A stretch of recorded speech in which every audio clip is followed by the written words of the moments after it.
As I was editing a corner of this image for ghosting and things, I saw a spider. Like I can zoom so much into that huge file that I can see spiders in the corners, and then I can zoom out to see a whole landscape. It's incredible, the resolution. And if you're nerdy like me, that's really exciting.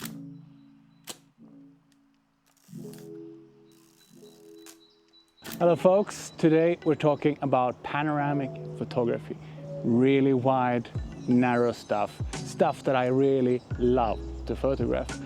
Panoramic photography is not complicated and it gives you several really cool benefits. One of them is obviously that you can get as many pixels out of any camera as you want. You just need to take more images and then stitch them together. So it gives you a massive amount of resolution.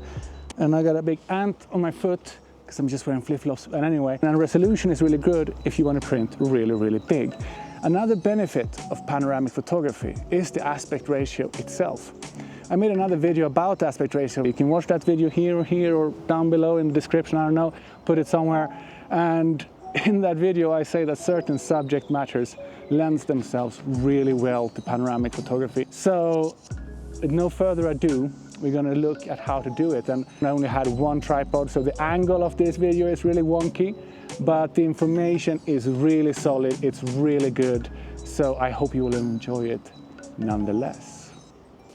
All right, let's gather around here. Let's talk about panoramas before we get too involved with our cameras, because when we do, we lose all chances of doing any teaching.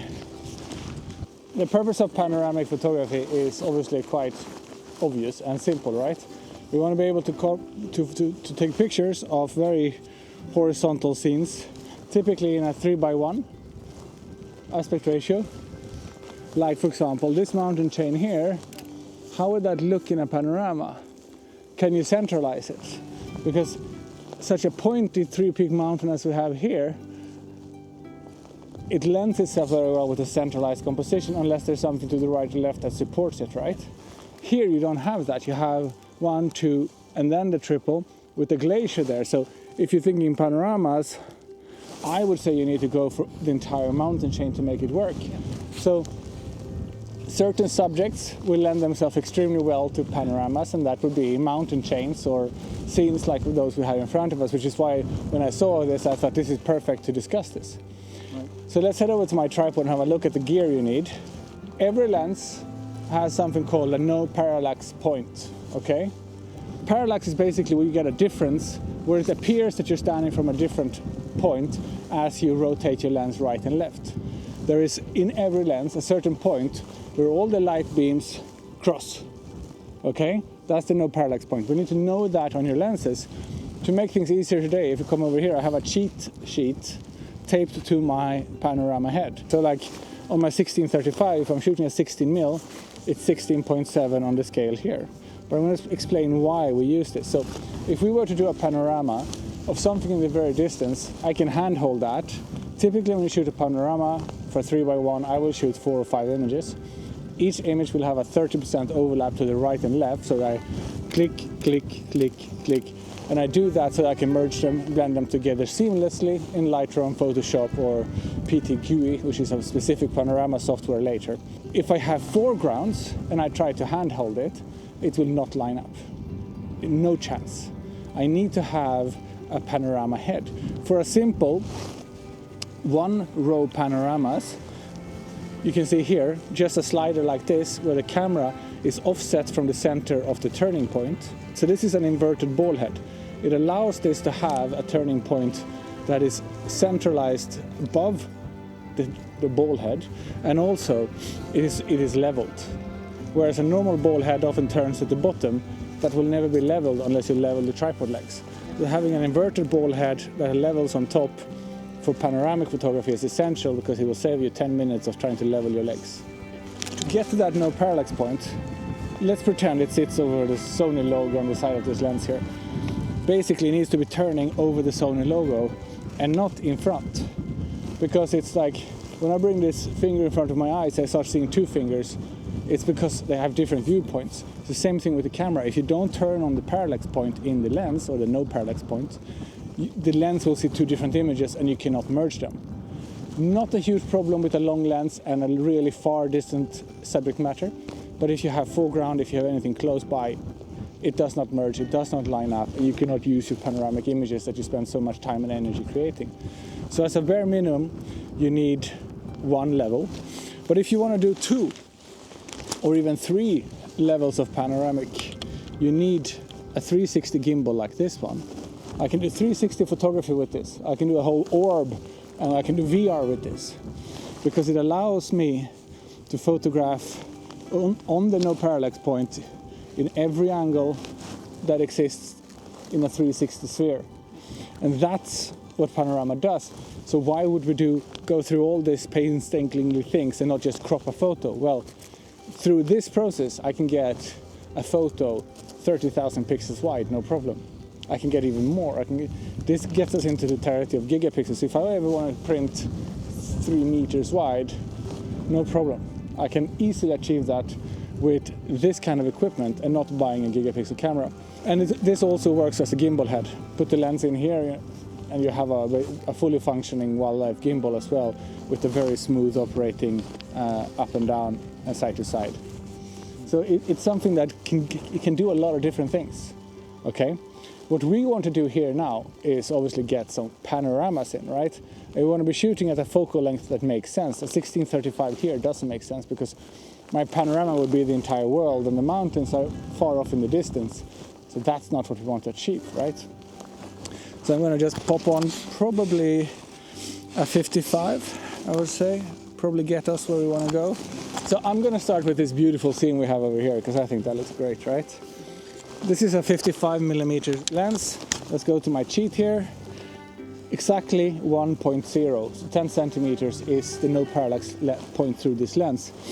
So this is something you have to figure out based on every gimbal and every lens. This gimbal, the way I have mounted the backplate to it and all that, if there's even a millimeter off, I might not achieve parallax point. And how to figure out the no parallax point is something I will show you over a whiskey later tonight. Because that's not something we need to stand outside in the cold to do. We're doing it here instead. I'm back home. It's about a week since I got back from Svalbard.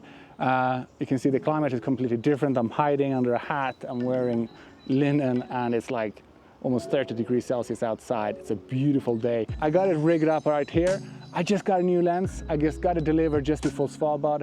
It's the Sony 24mm 1.4 GM, an absolutely fantastic lens that I've been dreaming about buying for several months. And I finally did it. So it's here right now on my camera, already rigged. You can see that following that, I have rigged 2 trekking poles. To find out the no parallax point on your lens, you need to have 2 vertical objects that are distance away from the camera. As you can see, I've done right there. But you need 2 vertical poles that you can use. You put them straight in front of the camera. I'm going to show you what that looks like. I'm going to show you how to do it. It's important that you use your actual nodal slider, or in this case, I have a full 360 panorama kit mounted on my tripod here, because the measurement scale on every nodal slider, unfortunately, is different. No 2 are made alike. But let's get tucked in, and I'm going to show you exactly how we do it. This here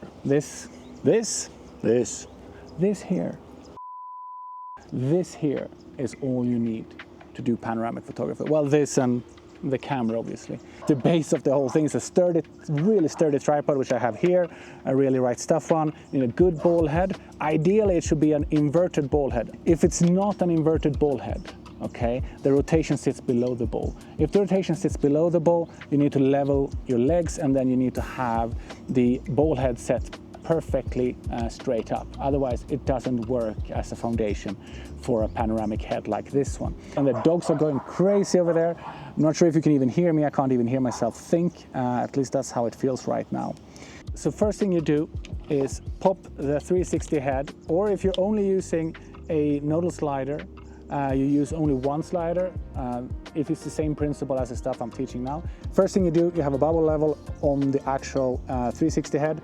This one here is from Nodal Ninja, is the brand. It's a really good 360 head. Take your time on the leveling of the pano head, but also don't be too careful. It needs to be almost perfect. It doesn't need to be perfect.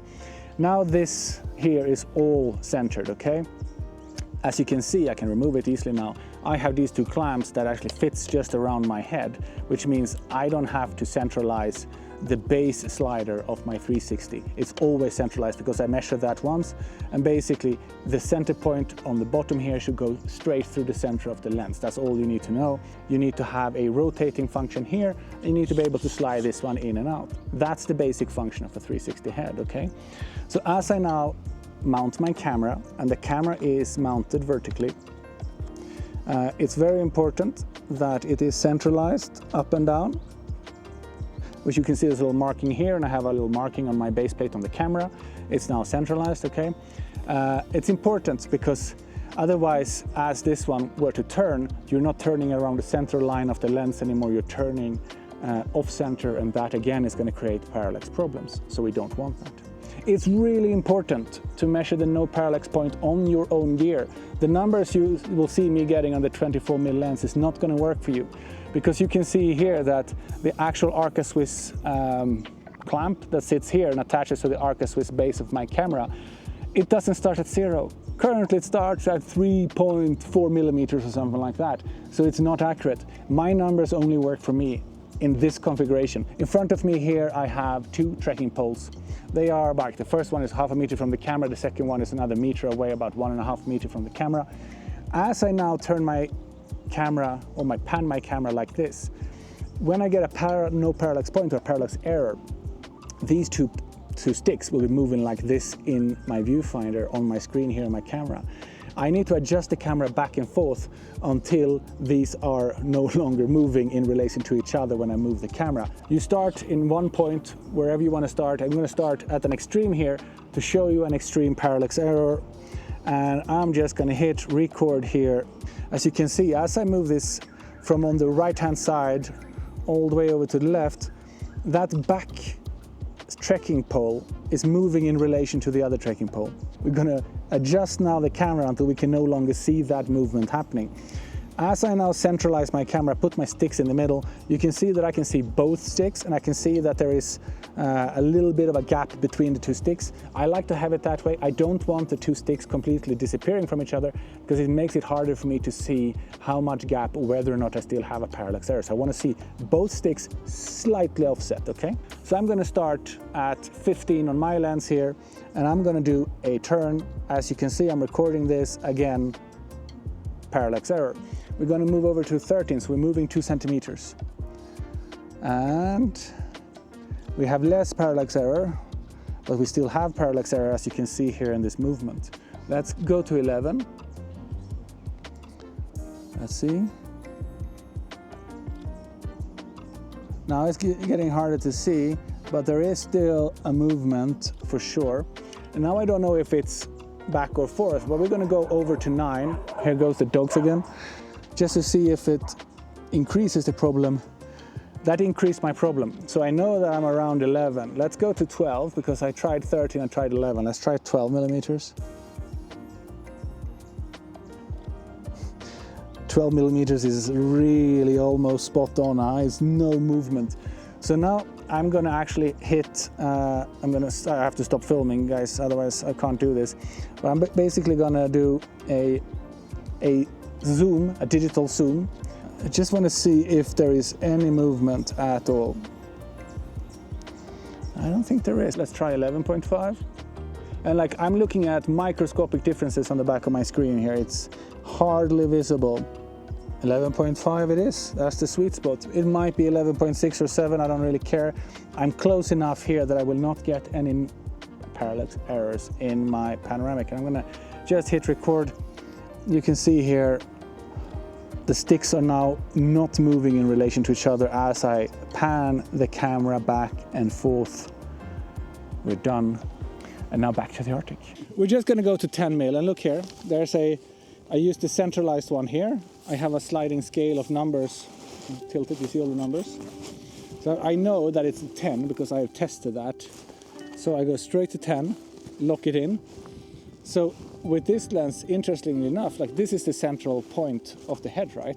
So the no parallax point on this lens sits exactly in very front of the lens for some reason, even potentially outside the lens. Why that is, I haven't got a clue, but that's how it works with this lens, because I measured it myself. So first we need to do now is level the tripod.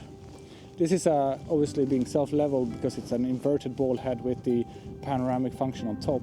I got two different bubble levels, one on the tripod head and one on the panoramic head. I'm going to use the one on the panoramic head because that's the one I care about the most, right? And this should be as accurate as you can. So now this one is leveled in every direction, which means that the whole system is now ready to go. I have my electronic little shutter release with me because I don't want to touch my camera in this process because it introduces vibrations. And if I'm taking like 20 images or 3 images only, at 3 I don't care if I have to wait a few seconds, but if I'm doing 20, 30 images, because you can stack as many as you want. The worst I've ever done was 3x3 panorama, so 9 images, all of them exposure bracketed with 3 images, and those 3 images in 2 different focal planes. So how many images is that? That's like 56 images, I think. My computer could not handle it. I had to buy a new laptop to finish the image. But then when I was editing this... photo. It was, but it was from the rainforest. But when I was editing this photo, the resolution is over 30,000 pixels or whatever. It was like 22 or whatever. It's a lot. As I was editing a corner of this image for ghosting and things, I saw a spider. Like I can zoom so much into that huge file that I can see spiders in the corners, and then I can zoom out to see a whole landscape. It's incredible, the resolution. And if you're nerdy like me, that's really exciting. This photograph here represents one of the, not first, but definitely in the first 100, no, probably first 20 or so of panoramic images that I ever photographed when I started to get snowed in on this genre of photography. It's a 2x1 pano. The finished product is 12,000 by 6,000 or thereabouts pixels wide. So it's a fairly good resolution. It's not as big as I've made my panos later on in my life, but it is big enough for sure. If you look instead at the original pano merge, which is this frame right here, you can see that I missed the bottom left and the upper right corner in my pano. Well, this forced me obviously to learn how to do panoramas more correctly and not miss things, but it also showed me something that I couldn't include in the final image, and that is something that you can find down in the bottom right corner. If I were to zoom in on that corner and brighten up the corner quite substantially in post, you found something that made me as a photographer incredibly excited. The fact that I was able to photograph a big scene like this, but still maintain the detail enough to zoom in to a very small subset of an image, well, it's, to me, just incredibly exciting. There are 2 spiders in this frame. Can you see those spiders? One of them is hiding in the bottom rock down on the right hand side of the frame, and the other one is centralized in the frame slightly to the left on another rock. Yeah, for me this just spelled out an incredible amount of excitement. When I saw this, I think this was back in 2018, that's around the time when I started doing pano photography, I just got so freaking excited. The fact that I was able to depict the world in a level of detail that not even my eyes could match. There's something in there. There's something about that to me it was just so freaking exciting. And I guess I just wanted to share that with you guys. Share the excitement that I feel about panoramic photography. So I'm going to say we're going to do a pano. We're going to include the rock on the left, a little bit to the right side of the triple mountain, the beautiful one. I think that will turn in, because then we also have the glacier in that pano. I like that idea. And I want to include quite a bit of space above my shot. So what I'm going to do now is just figure out where my starting point is. These kind of panoramic heads will have a little notch somewhere that tells you can use degrees if you want to. I never do that. I go by feel. I see what I want. I remember where my first frame is going to be. I remember where my last frame. With a 55mm on this single row pano is enough. But as you can see here already, it's tilting up. by the fact that it's tilting up, if I had only a normal, what's called a nodal slider, a single rail to do a one-line pano, I cannot tilt up. Because if I tilt up, the horizon gets bent. So to be able to tilt up, which I'm doing already in my first shot, I have to have the full 360 panorama head. What's important for me is, right now, two things. Compositionally, is every image okay? Do I have enough space above the mountain there for negative space? Yes, I do, I think. Do I have enough over the big mountains? I do, I already checked that. The second thing I have to check before I can start, obviously I shoot everything in manual here, otherwise it doesn't work, it doesn't stitch together well. Even ISO. The exposure cannot change between the shots. Everything has to be exactly the same. Same white balance, same ISO, same whatever, everything same. And I have to look through my entire frame before I start shooting. Because if the sun is over there and I start shooting there, all of a sudden the entire image is overexposed and I get to the sun. And I can't allow that. So now I'm just going to go down on my one knee here and just go through and pick the brightest spot in the frame, and I'm going to expose for that. I think that looks good. I'm at f8, I'm at ISO 100, double checking all my basics. I'm going to go down now, I'm going to focus on my subject matter, and the easiest one in my frame to focus on is obviously the rock, because it's so visible. Okay, so I took my first frame of the rock. The rock is now centralized in the viewfinder. So now I'm going to move the camera so that it's 1/3 to the right. I'm going to try to include a little bit of the rock because there's not a lot of high contrast things in the scene for the computer to find and to stitch later. So I'm going to give it a lot of extra space. Remember what I always say, shoot your seconds. Second focal point, second angle, second this and that. I'm going to do a second focal point for this entire thing. So I'm going to shoot all of it the second time just to make sure that I didn't screw up my autofocus on my first attempt. So that's one shot, 2, 3, 4, 5, 6, and 7. And on the 7th I included a group walking away over there.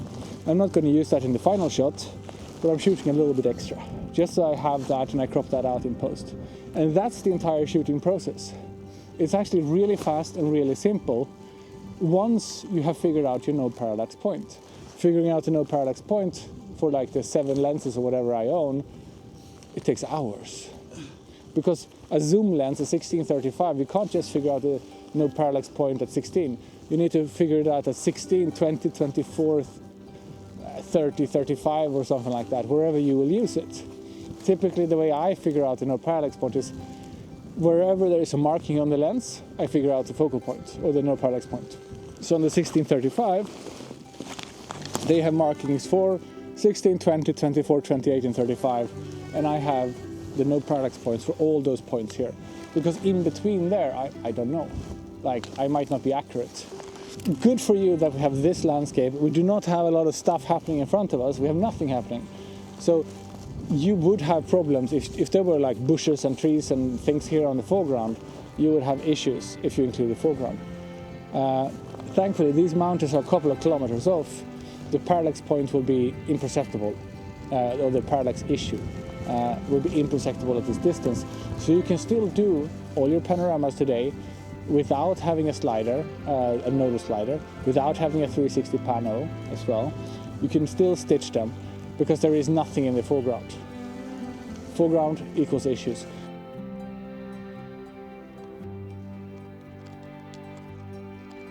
All right, fucking ants. Sorry, should not swear. The ants here in Ecuador, they bite you.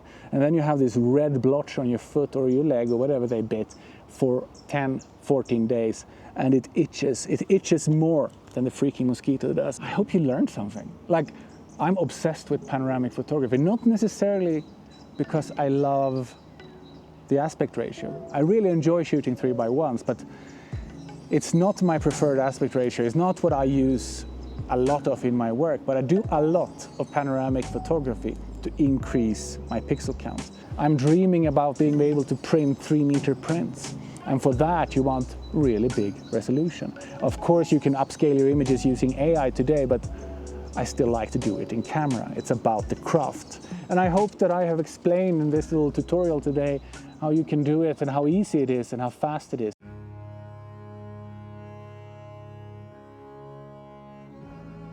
So this right here is the final panorama that I shot out on the ice next to the ship in Svalbard. Overcast day, light, perhaps someone would say not that interesting. But for me as a photographer, I'm somehow transitioning more and more into photographing in bad light, enjoying leaning into the bright light of noontime photography. Somehow, I've gotten a little bit bored with gorgeous light, sunrises and sunsets. Don't get me wrong, they still excite me, but for me, there is something incredibly rewarding making something nice out of something mundane. I feel like that's what I kind of have achieved here with this photograph. A simple Arctic scene, bright, high key and simple. Is it the best panorama that I've ever photographed? Perhaps not, but it's still a result that I'm very happy with. We've now looked at what gear you need to have for panoramic photography, how to do it, how to find your no parallax point in your lenses in relation to the gear that you use, and the process is almost complete. The final stage is of course the merging of the images in Lightroom, Photoshop or PTGui. For this image here I was forced to use PTGui, and I'm going to show you the process of merging images, not in PTGui because I think that's a little bit overkill and not necessary for most panoramic subjects, but I'm going to show you that process in Lightroom, but I'm saving that for next week's video when I'm looking at images from Svalbard, talking about polar bears, how the expedition ended and a few things like that.